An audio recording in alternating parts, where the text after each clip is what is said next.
अस्सलाम वालेकुम रहमतुल्लाहि व बरकातहू। दरस कुरान व हदीस। आज का टॉपिक है क़त्अ रहमी। आम हालात में सुलह रहमी वाजिब और क़त्अ रहमी बहुत बड़ा गुनाह है, लेकिन सुलह रहमी के मुख्तलिफ दर्जात हैं। उनमें से बाज़ वाजिब और बाज़ मुस्तहब हैं। सूरह बकरा की आयत 27 में अल्लाह सुब्हानहू व तआला ने फासिकों की 3 अलामतें बयान फरमाई हैं, जिनमें से एक अलामत यह है कि जिस ताल्लुक़ को अल्लाह सुब्हानहू व तआला ने जोड़ने का हुक्म दिया है वो उसे तोड़ देते हैं। उस ताल्लुक़ में वो ताल्लुक़ भी दाखिल है जो बंदे का अल्लाह सुब्हानहू व तआला के साथ या उम्मती का नबी के साथ होता है, और ताल्लुक़ भी दाखिल है जो एक इंसान का अपने रिश्तेदारों, मुसलमानों और आम इंसानों के साथ होना चाहिए। सूरह रअद की आयत 19, 20, 21 में अक्ल वालों की 5 निशानियां ज़िक्र की गई हैं। उनमें से एक निशानी ये है कि वो उन ताल्लुकात को कायम रखते हैं जिन्हें अल्लाह सुब्हानहू व तआला ने कायम रखने का हुक्म दिया है। सूरह मोहम्मद की आयत 22, 33 में क़त्अ रहमी करने वालों की शदीद मज़म्मत की गई है। इरशाद होता है, अगर तुम हिदायत से एराज़ करो तो अजब नहीं कि तुम मुल्क में खराबी करने लगो और अपने रिश्तों को तोड़ डालो। यही लोग हैं जिन पर अल्लाह सुब्हानहू व तआला ने लानत की है और उनके कानों को बहरा और आँखों को अंधा कर दिया है। नबी करीम सल्लल्लाहु तआला अलैहि वसल्लम की नज़र में सुलह रहमी की जो अहमियत थी उसका अंदाज़ा उसी बात से लगाया जा सकता है कि बाज़ औक़ात जब किसी नौ मुस्लिम ने आपसे नेक अमाल के बारे में सवाल किया तो आपने ईमान के बाद सुलह रहमी का ज़िक्र फरमाया। कबीला हसम से ताल्लुक़ रखने वाले एक साहब कहते हैं कि मैं नबी करीम सल्लल्लाहु तआला अलैहि वसल्लम की खिदमत में ऐसे वक्त में हाज़िर हुआ जब आप अपने चंद असहाब के साथ तशरीफ़ फरमाते थे। मैंने सवाल किया, क्या आप ही हैं जो रसूल पाक सल्लल्लाहु तआला अलैहि वसल्लम होने का दावा करते हैं? आपने असबात में जवाब दिया। मैंने पूछा, या रसूल अल्लाह सल्लल्लाहु तआला अलैहि वसल्लम, अल्लाह सुब्हानहू व तआला के यहाँ सबसे ज़्यादा पसंदीदा अमल कौन सा है? आपने फरमाया, अल्लाह सुब्हानहू व तआला पर ईमान लाना। मैंने पूछा, फिर कौन सा? आपने फरमाया, सुलह रहमी करना। मैंने अर्ज़ किया, या रसूल अल्लाह सल्लल्लाहु तआला अलैहि वसल्लम, फिर कौन सा? आपने फरमाया, अमर बिल मारूफ और नही अनिल मुनकर, नेकी का हुक्म देना और बुराई से रोकना। मैंने दरियाफ्त किया, या रसूल अल्लाह सल्लल्लाहु तआला अलैहि वसल्लम, अल्लाह के यहाँ अमाल में सबसे काबिल नफ़रत अमल कौन सा है? आपने फरमाया, अल्लाह सुब्हानहू व तआला के साथ किसी को शरीक ठहराना। मैंने पूछा, फिर कौन सा? आपने फरमाया, क़त्अ रहमी करना। मैंने अर्ज़ किया, उसके बाद कौन सा अमल काबिल नफ़रत है? आपने फरमाया, बुराई की दावत देना और नेकी से रोकना। क़त्अ रहमी ऐसा सख्त गुनाह है कि उसकी वजह से दूसरे अमाल भी अल्लाह सुब्हानहू व तआला के यहाँ कबूलियत से महरूम रहते हैं। हज़रत अबू हुरैरा रज़ियल्लाहु तआला अन्हु से रवायत है कि रसूल पाक सल्लल्लाहु तआला अलैहि वसल्लम ने फरमाया, बनी आदम के अमाल जुम्मा की रात अल्लाह सुब्हानहू व तआला के सामने पेश किए जाते हैं, फिर क़त्अ रहमी करने वाले के अमाल कबूल नहीं किए।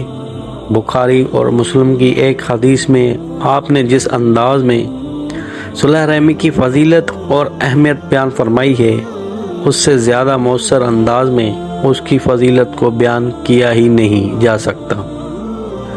आपने फरमाया, अल्लाह सुब्हानहू व तआला ने मखलूक को पैदा फरमाया, यहाँ तक कि जब उसकी तख्लीक से फारग हो गया तो रहम खड़ा हो गया। उसके खड़े ہونے کی کیفیت اگرچہ ہماری سمجھ میں نہیں آتی لیکن ہم اس پر ایمان رکھتے ہیں۔ اور اس نے عرض کیا یہ قطع رحمی سے پناہ مانگنے والے کا مقام ہے۔ اللہ سبحانہ و تعالیٰ نے جواب میں فرمایا کیا تم اس پر راضی نہیں ہو کہ میں بھی اس سے تعلق رکھوں جو تمہیں ملاتا ہے اور اس سے قطع تعلقی کر لوں جو تمہیں کاٹتا ہے۔ رحم نے اس پر رضامندی ظاہر کی تو باری تعالیٰ نے اسے یہ حق دینے کا اعلان فرمایا۔ حقیقت یہ ہے کہ عام مسلمانوں کے دل سے صلح رحمی کی اہمیت نکل گئی ہے۔